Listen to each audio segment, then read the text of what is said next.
Sura Jasiyada Allah subhanahu wa ta'ala shunday deydi: "Va lahul kibriya'u fis samawati wal ardi va huval azizul hakim."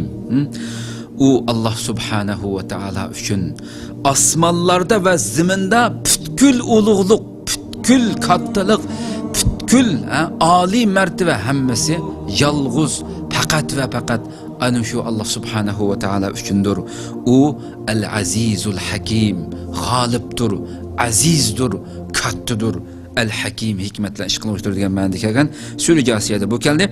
Üçüncü bir ayetini tilgada bölsek Sura Munafiqunda yaquluna la irja'na ila al-madinati la yukhrijanna al-a'azzu minha al-azal walillahi al-izzatu wa li rasulihi wa lil mu'minin walakinna al-munafiqina la ya'lamun degan bu Sura Munafiqunning 8-oyatida bu ayet keldi.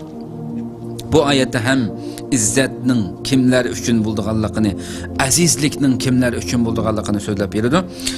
Bu oyatning albatta qissasi va buni so'zlab o'tirishga vaqtimiz yetmaydi. Aslida bu yerda Abdullah ibn Ubay va uningki jumlasidan bo'lgan munofiqlar Madinaga qaytayotgan vaqtida qilgan so'ziga asosan Allah shu vaqtda nozil qilgan oyat bu. U munofiqlar, ya'ni Abdullah ibn Ubay va uningki atrofidagi munofiqlar nima degan desa, ular deydiki şu munofiqlar, agarda biz Madinaga qaytsak albatta eng aziz bo'lgan, ya'ni o'zi va o'zining atrofidagi munofiqlarni demoqchida bu yerda la yukhrijannal a'azzu minhal azal.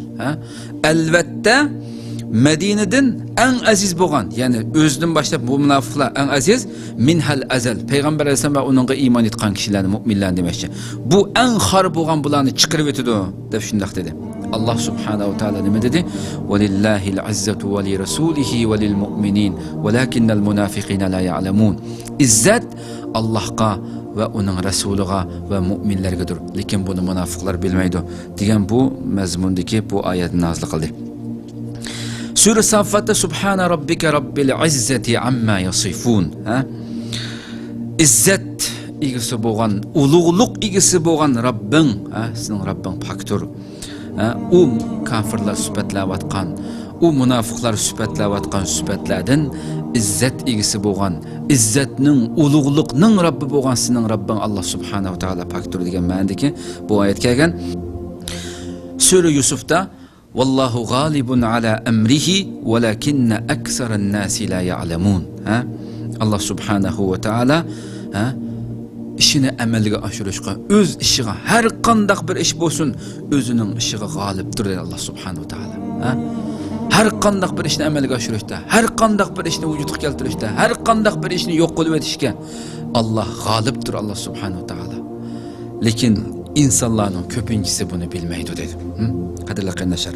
Shuning uchun ulamolar deydi-ki, agarda vallahu g'alibun ala amrihi mush oyatni yuqorida so'zlab o'tgan mush oyatni agar insonlar bu oyatning ma'nosini bilgan bo'lsa, tushungan bo'lsa haqiqiy ravishda, ular cho'qim va cho'qim Allah subhanahu va taologa itoat qilgan, Allah subhanahu va taologa lam tavakkul qilgan, Allah qili yuzlangan, bütün Allah'tan başka barlıq, kuch, barlıq, yüz abroy, barlıq, mevqa, barlıq hamma narsani tashib etgan bo'ladi dedi. Agar insonlar buning ma'nosini haqiqiy tushungan bo'lsa, Rabbimizning bu so'zni haqiqiy tushungan bo'lsa, ana shu Allah qili yuzlangan